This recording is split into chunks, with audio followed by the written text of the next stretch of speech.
Following the season opener at Genk in Belgium, the Rotax Euro Challenge heads to Wackersdorf in Germany for round 2 of the championship. 53 drivers have entered the junior Rotax category, 34 of those have made it through to this final, and it's Holland's Janno Esmaier that will start the race from pole position in kart number 9 for Team TKP. He won the pre-final to qualify on pole, and he's also currently second in the championship table. And there's an enticing prospect here because starting alongside Esmaier is the only driver ahead of him in the overall standings, Britain's Harry Webb. He's in kart 35 for Strawberry Racing. Starting third and directly behind his Team TKP teammate is number 98, Sam Schippers. In the pre-final, the Dutch driver had a race-long battle with Britain's Lando Norris in kart 73, and the pair will start this one together from the second row of the grid. On row 3, another Dutch entrant and another Team TKP driver, Lars Lamberel, who starts 5th. Alongside Lars and completing the top 6 on the grid is countryman Pepin Steeman in the number 34 kart, Pepin being run by the DFK race team. Some final words of advice and best wishes from their crew, and now it's time for the drivers to leave the grid and set off onto their warm-up lap ahead of the rolling start and a 14-lap final here in Germany. Within reason, the drivers will take this opportunity to throw their karts around, generating heat in the tyres and brakes, ready for the start.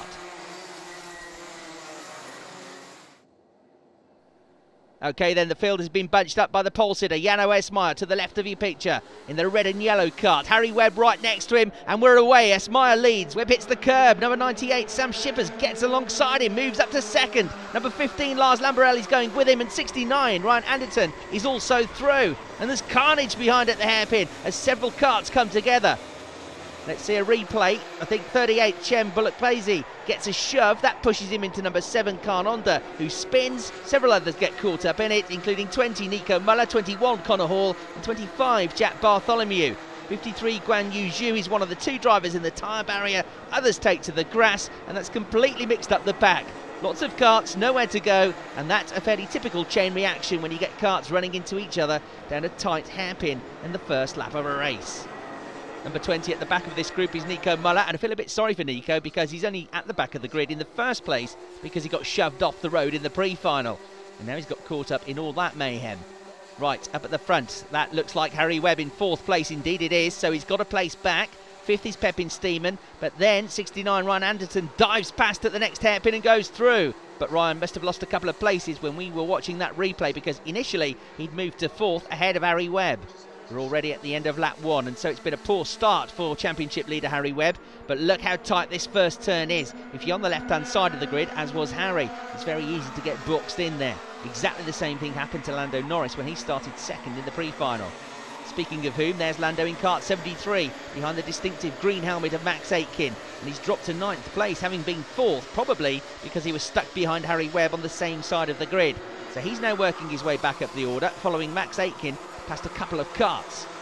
But here's the lead battle. Number 9, Janno Esmaier. From 98, Sam Schippers. And 15, Lars Lamberel. The 3 of them all running bumper to bumper. Then a small gap back to Harry Webb in 4th. Ryan Anderton is 5th. And there's a move from 73, Lando Norris, to get back ahead of Max Aitken. That was for 7th place.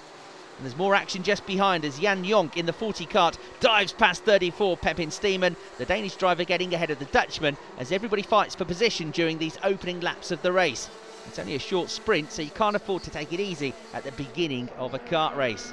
No change inside the top 5. It's still Esmaier from Schippers, Lamberel, Webb and Anderson, but that could be about to change. It does. Sam Schippers grabs the lead from Janno Esmaier. The pole sitter drops to 2nd, and then we've got this scrap for 6th place with number 61, Josh White, under attack from Norris. They're wheel to wheel. Norris has got the inside line and squeezes past. Number 49, Max Aitken, wants a piece of the action too, but he can't quite make it. Behind Aitken, you've now got Jan Jonk joining the back of the group in the number 40 kart. Aitken's going pretty well. He was in the wars a bit at Genk, but he still came into this weekend 8th in the championship. Schippers is beginning to edge away, but they all catch him on the brakes, and nobody brakes later than Lars Lamberel. A determined move that to get 2nd, which means you've now got the top 2 in the championship, 3rd and 4th, and they switch places as Webb charges past Esmaier to pick up 3rd. And behind, that looked very much as though 69, Ryan Anderson, had got himself back up to 5th place. So somewhere along the line, he's retaken the place from Lando Norris. Yes, there he is in the background. Anderton definitely back up to 5th. And now look at Webb. He sends one down the inside of Lamberel. That forces the 15 kart out wide. Esmaier now draws alongside. but he'll be on the outside line for the left-hander that's coming up, and ultimately he has to give up on the idea. Harry Webb then is back where he started, in second place, and crucially he's 2 places ahead of his nearest rival in the points, Jano Esmayer. Sam Shippers leads after starting third on the grid. The Dutch driver only did a part season in the Rotax Euro Challenge last year and is about a second clear of Harry Webb. Then it's Lars Lamberel in third. He finished 5th in the pre-final, but his best lap was 2/10 quicker than the 4 drivers who finished ahead of him. And in 4th, former race leader Jano Esmayer. He finished a very credible 9th out of the 64 drivers who entered last year's Euro Challenge. Indeed, his best race finish of 2011 came here at Wackersdorf, where he finished 6th in the final.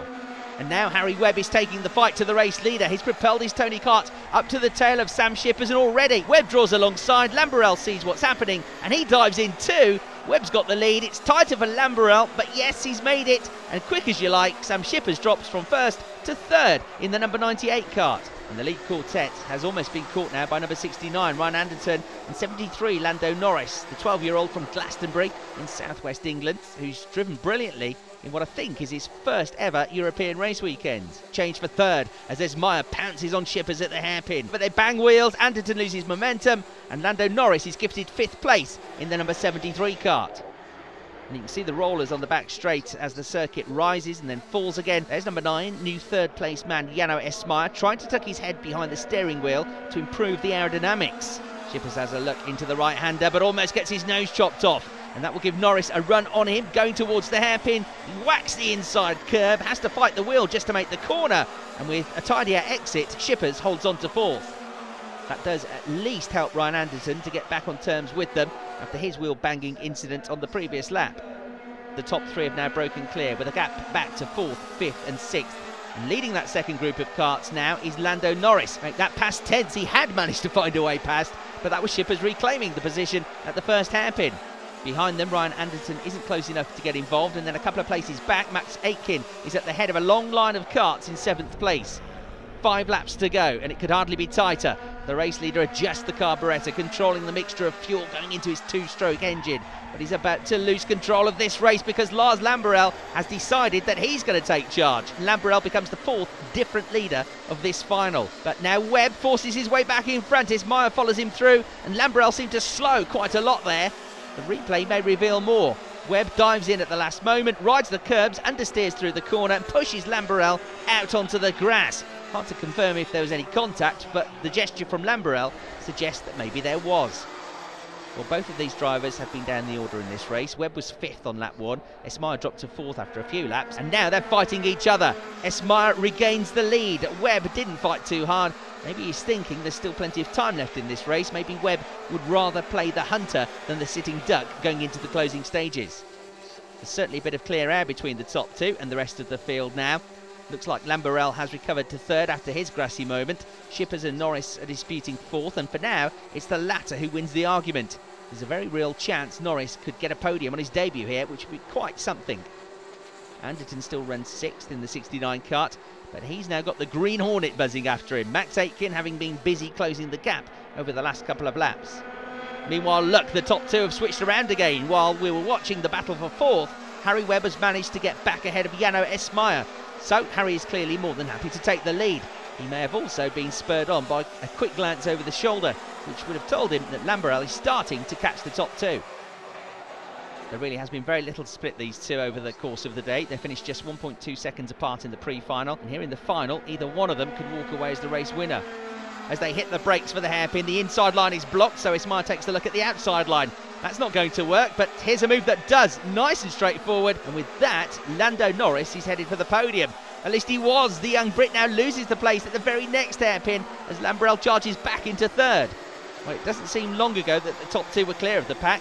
You can forget that. They've now been caught again. It's Webb from Esmayer, from Lamberel 3rd, and Norris 4th. They're all together. Sam Shippers is a few lengths back in 5th place.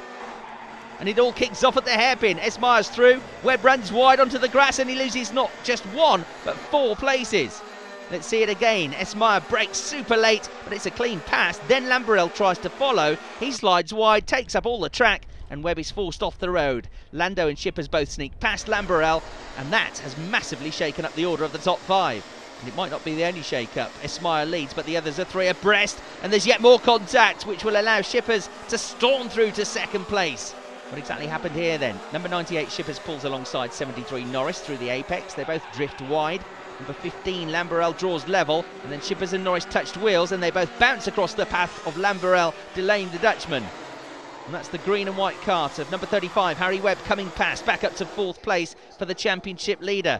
Now if it stays like this, with Esmire first and Webb 4th, that is going to put the pair of them on equal points, joint championship leaders at the halfway stage. But we're not done yet. Webb is breathing down the neck of Lando Norris in 3rd place. In fact, there are now 5 carts in a line. All of these drivers looking to claim the final podium position in this race.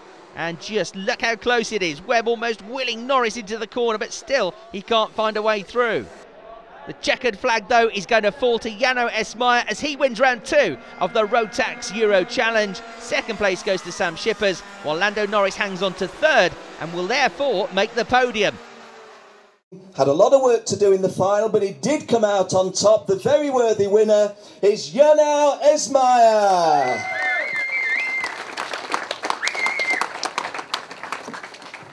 And to acknowledge the victory by Jano, we shall play the national anthem of the Netherlands.